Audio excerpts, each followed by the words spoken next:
안녕하세요. 결혼한 지 3년 만에 이혼한 30대 여성입니다. 이혼한 지는 이제 막 반년이 넘었고요. 그런데 여전히 저도 모르게 왜 나한테 이런 일이 생겼을까 하고 상념에 빠지곤 해요.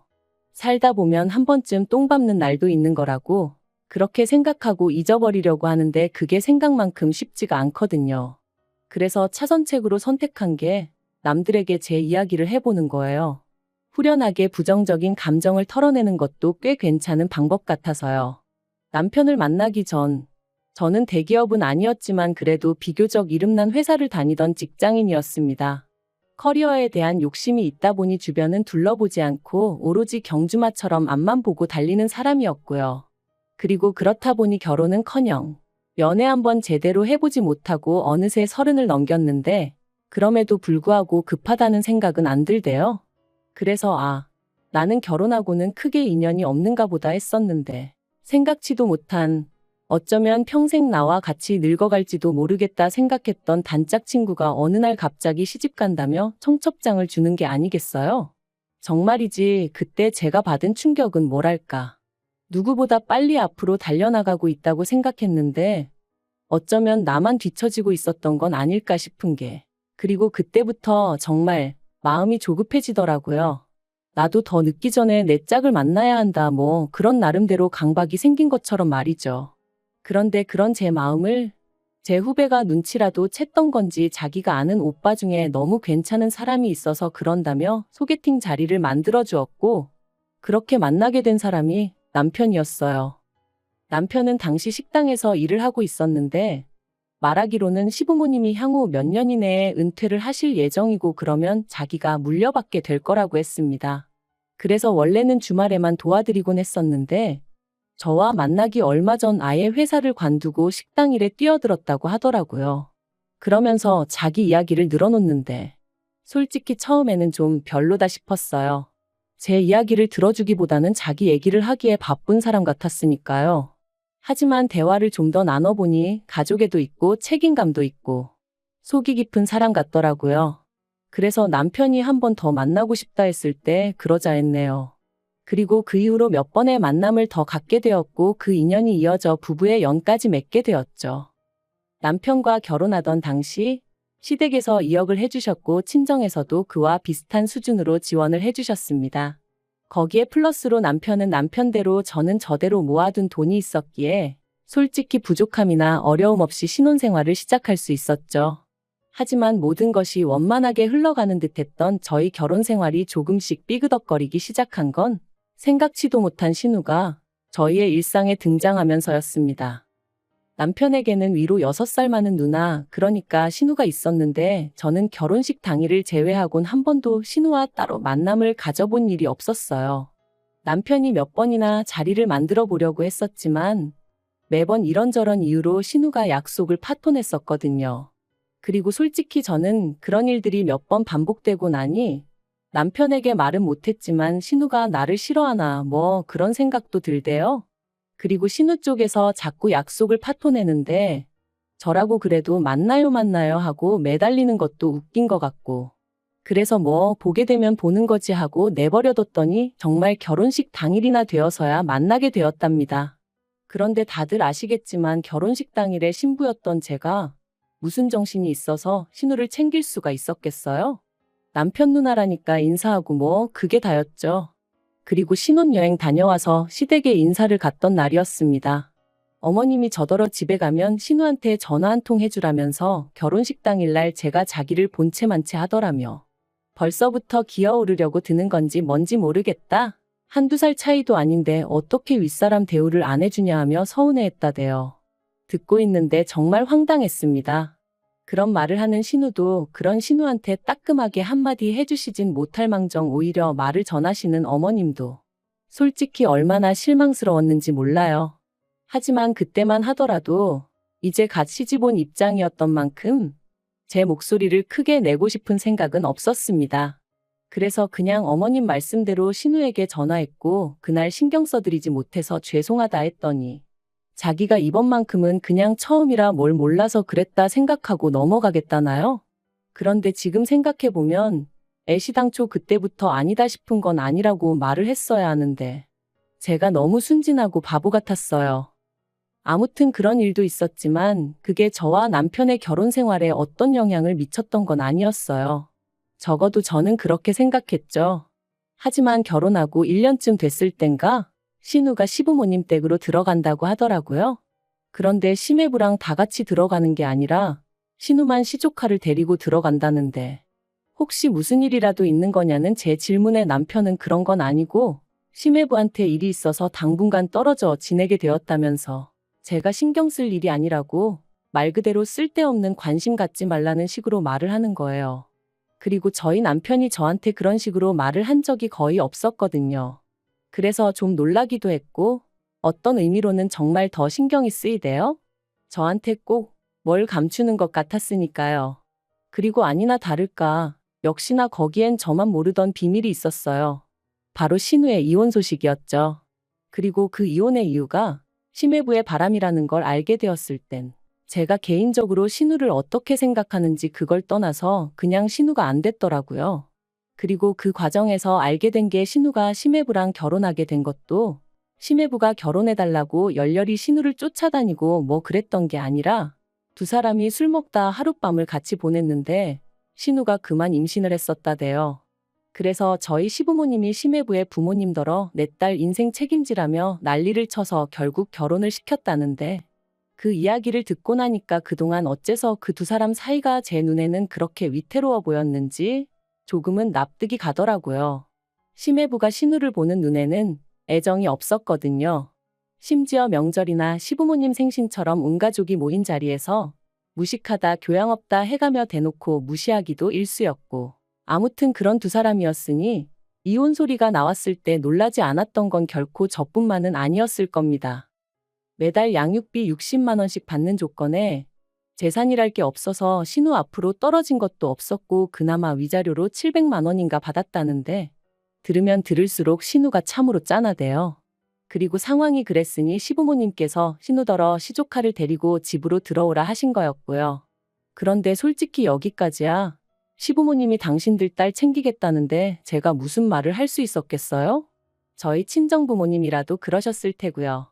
하지만 제가 이해할 수 없는 건 남편이 보여준 태도였어요. 남편이 도대체 어디서 뭘 듣고 왔는지 자기가 심해부의 역할 그러니까 시조카 아빠 역할을 자처하기 시작했거든요. 남편은 일주일에 6일을 식당에서 일했고 저는 다른 직장인들과 마찬가지로 평일에 일하고 주말에 쉬는 스케줄이었다 보니 저희가 같이 쉬는 날은 일요일 하루가 전부였어요. 그래서 일요일이면 저희는 늘 어디로든 떠났습니다. 서울 근교로 드라이브를 떠나기도 했고 때로는 서울 시내에서 유명한 식당이나 카페를 돌아다니며 연애할 때와 별반 다르지 않은 시간을 보냈죠. 그런데 신우가 시댁으로 들어온 이후로 남편은 걸핏하면 어딜 가든 시조카를 데리고 가고 싶어 했어요. 게다가 장소나 일정도 7살 난 남자아이가 무엇을 좋아하는지에 맞춰지기 시작했달까요? 그리고 저라고 처음부터 반대를 했던 건 아닙니다. 남편이 쉬는 날엔 신우가 식당에 나가서 시부모님을 도와 일을 했으니 제가 생각해도 시조카가 좀 쓸쓸하겠구나 싶어서 처음엔 남편이 하자는 대로 따라줬었죠. 그런데 그렇게 한두 달 시간이 흐르고 나니까 일단 쉬는 날이 쉬는 날처럼 느껴지지가 않았고 이러다 우리 둘만의 시간은 언제 가질 수 있을까 싶은 게 남편에게 점점 서운한 마음이 들더라고요. 또 한편으론 어린애를 상대로 이런 생각을 하는 제 자신이 한심해서 스스로에게 짜증도 많이 났죠. 아무튼 고민 끝에 결국 남편에게 이제 시조카를 데리고 나가는 건 그만했으면 좋겠다고 어렵게 말을 꺼냈습니다. 그런데 남편은 저더러 지금 어린애를 질투라도 하는 거냐며 유치하다 하더니 그러면 저는 혼자 집에 있으라대요. 자기는 어쨌든 시조카가 안쓰러워서 나 몰라라는 못하겠다면서 말이죠. 그리고 전 이런 남편의 반응에 꽤 충격을 받았습니다. 하다못해 저를 어떻게든 달랜다던가 설득을 한다던가 그런 과정도 없이 저랑 시조카 중에 시조카를 딱 선택했다는 자체가 너무 서운했거든요. 그리고 그날 이후로 정말 저는 혼자 집에 남았고 남편은 시조카를 데리고 나가더군요. 그런데 그 상황 자체보다 더 황당했던 건 바로 그 다음 주부터는 신우까지 합세하여 셋이 외출을 했다는 거예요. 사실 신우가 일을 하니까 시조카 혼자 있게 하기가 뭐해서 남편이 데리고 다녀도 뭐라고 안 했던 건데 남편이랑 시조카 그리고 신우까지 누가 보면 셋이서 한 가족인 줄 알게끔 그렇게 주말마다 나가니 어처구니가 없더라고요.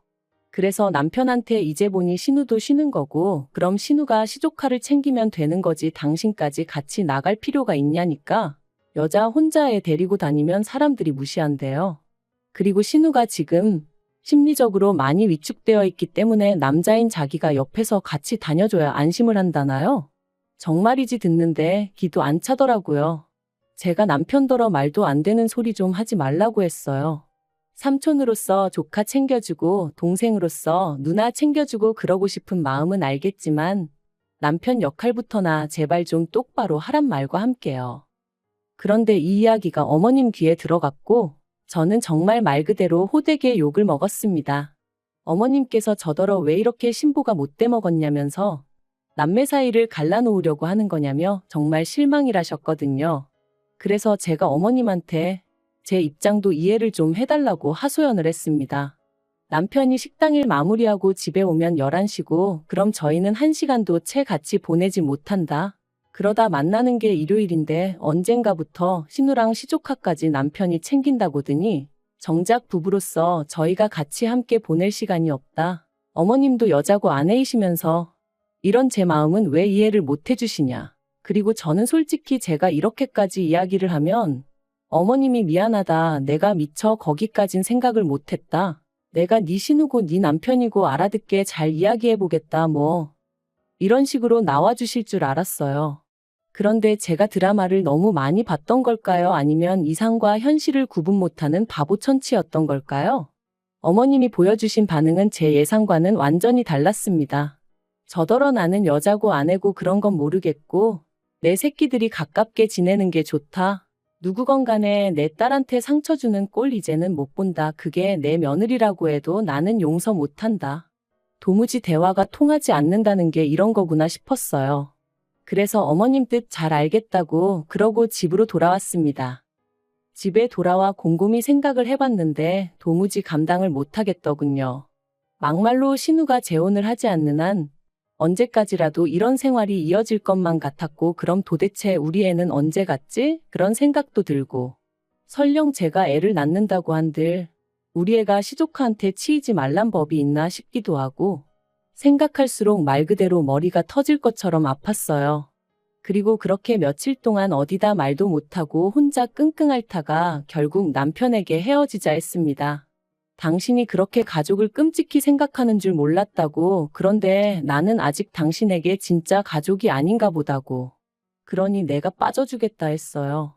그런데 남편이 그제서야 자기가 평생 신우나 시조카 뒷바라지를 하겠다는 것도 아닌데 왜 이렇게 예민하게 반응하냐며 신우가 불쌍하지도 않냐?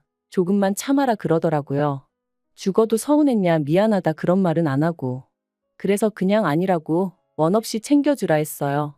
솔직히 언젠가부턴 신우가 본처 같고 제가 첩 같은 기분까지 들어서 더는 신경 쓰기도 싫고 여러 가지로 마음이 떠났던 것 같아요. 그런데 남편은 마지막까지도 네가 이런 식으로 나오면 우리 누나가 얼마나 불편하겠냐. 가뜩이나 힘든 사람 더 힘들게 해야겠냐. 너 연애할 때만 하더라도 남들한테 친절하고 상냥해서 내가 그게 좋아서 너랑 결혼하기로 한 건데 이게 네 진짜 본 모습이냐 그러더라고요. 정말이지 그런 말을 짜증스럽게 짓거리는 남편을 보고 있자니 나를 이해해줄 생각은 요만큼도 없구나 싶으면서 완전히 정이 떨어져 버렸죠. 그리고 그렇게 저희는 결국 이혼했습니다. 결혼하고 3년 만에 이혼녀가 된 거죠. 협의 이혼했고 그제서야 어머님이 저더러 너는 왜 이렇게 극단적이니?